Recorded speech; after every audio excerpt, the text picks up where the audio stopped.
Well, I haven't done a video for 2 weeks, but it's because we just went to Fiji and it was unreal. So anyway, we thought we'd sneak one in. We got a bub on the way in November and thought we would sneak one in before it came along. Anyway, 3 kids, 5, 3 and 0 will be a handful. 6, 4 and 0 will be a handful, I reckon. So anyway, went to Fiji, had a great time, had the beds prepped, ready to go, so that when we got back, we were ready to plant. So now, today is that day. So we got back 5 days ago.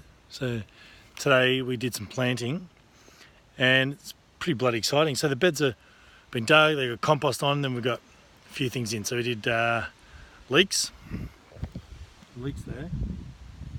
And then it might be easy to go along this way.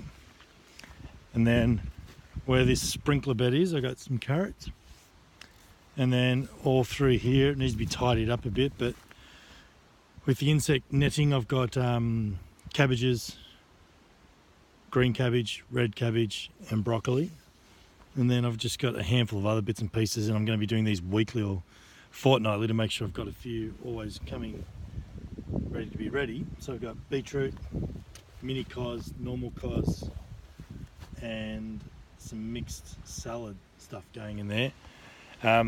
Those ones weren't even planned, but I was at the markets today and I saw some seedlings, so I just bought a handful. I've got 300 seedlings inside, or getting ready to go. Actually, let's have a look at that. So anyway, these is how the beds look at the moment. Also, feels like I haven't done that much, but when you step back and look at it, I've planted some beds, I've done the shade cloth, I've done the irrigation with sprinklers just on one bed for those carrots that need to stay wet. I've got the potatoes going. Let's have a look at those.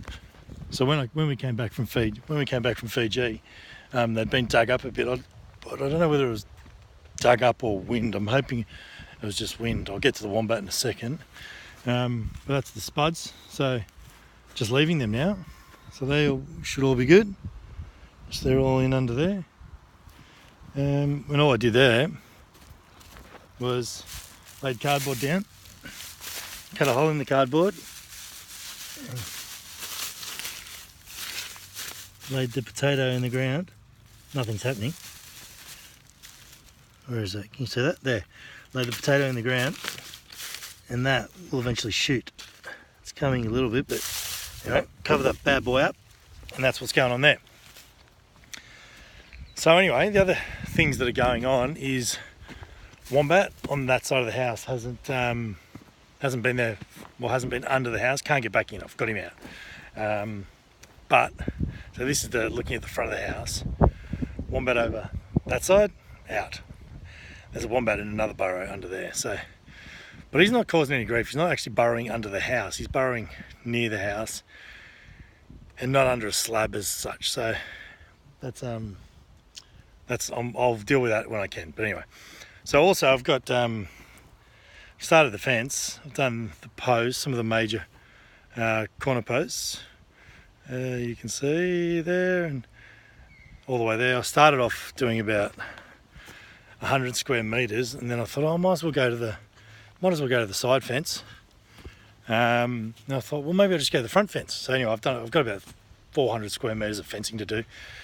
Bought a post hole digger, never used one before in my life, but it's a bit of fun. But bought the cheapest one I could find on eBay, and I'm sure it's going to rip my leg off at some stage. But anyway,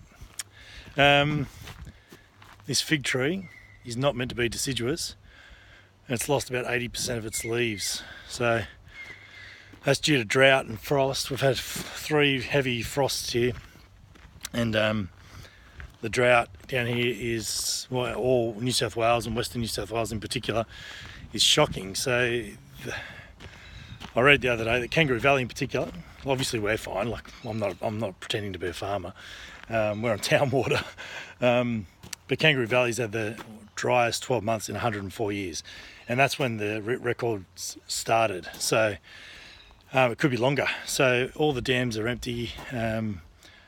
People are bringing in feed for their dairy cows.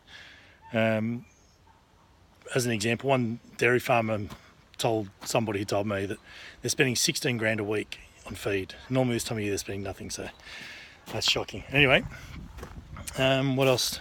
And then there was one other exciting thing that we did today. Hey guys, what did we do today? We got chicken. Here we go. Yeah, and I made a little circle. We were putting our hand there where they pecked us. There you go. Pretty cool. And what happened, Georgie? Don't climb on that. What happened when we checked in there before, in their little house?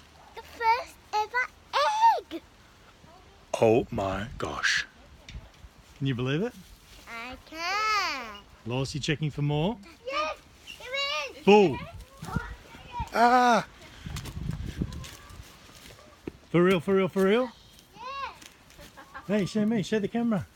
This egg will be famous. Oh my gosh, what do you say to the girls? Good girls. Thank you very much. We'll have eggs for dinner. That's cool. So, 2 eggs for dinner. 2 eggs for dinner. That's so good. So they're all happy. Really happy in there. And we're sort of just spending some time with them to get them used to us. They came from a chook farm down the road that they're 18 months old and only laying 50% at the moment, so they're about to. But what they do is they just offer them to locals for pets and for laying hens. We don't need an egg a day, so it's an egg every second day, they reckon. So that's plenty, and we've saved the chooks, which is awesome. The kids think that's pretty good, and it's a good thing for them to learn anyway. What else? Oh, bloody, this wombat, right? Although it's not under the house, now it's digging up the backyard. I don't know if you can see this. Like, it's just these random holes. Where? There. But I don't get, I don't know, they must have really sharp, narrow claws. But anyway, they're little turds. And anyway, this final thing, this back veggie patch is going pretty good. So we got the usual stuff, but so cos, kale, radish. I'll go like this maybe. Cos, kale, radish, rocket, sorrel, which I only just tasted for the first time, and it's brilliant. Plant some more lettuce there. Leeks, a random lettuce popping up in the back, I think, or random something popping up in the back. Rocket along the back, more rocket. Spring onions down the back. Carrots there. Mixed salad, celery, Asian greens, sage, celery, radicchio, tokyo turnips, broad beans and chives. But while I walk over here to show you the greenhouse, the exciting thing is we're going to take some of that stuff to the Kangaroo Valley Farmers Markets on the weekend. So that's pretty cool. I'll just take a handful of stuff. You can share a stall down there and just give them 20% of your takings and they sell it for you. It's part of the Kangaroo Valley Community Friendly Inn Garden, of which I'm president. Yeah. Got suckered into doing that, but anyway, I don't mind actually. I quite enjoy it. But here's Wombat HQ, secure at the moment, no intruders. And then I know this is a long one, so you're probably not watching anymore, but anyway.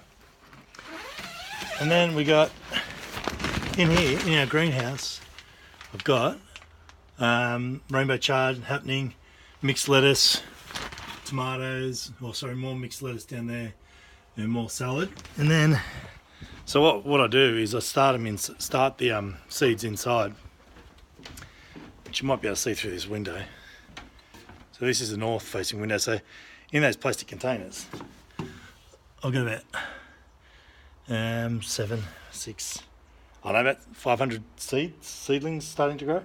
So once they start sprouting there, I'll let them germinate there, and then watering them and keeping them warm and wet. And then when they start to sprout, I'll bring them outside into that little greenhouse so they can get some light and start growing. But anyway, a bit long-winded. In summary, Fiji, planted some stuff out the front, wombat under control, got chooks, laying eggs, kids love it, everything's great, 25 degrees here today. Why would you want to be anywhere else? Anyway, that's it. Just under 10 minutes, sorry about the long one. Take it easy and I'll give you another update later on. Anyway, Kangaroo Valley Harvest. Ooh.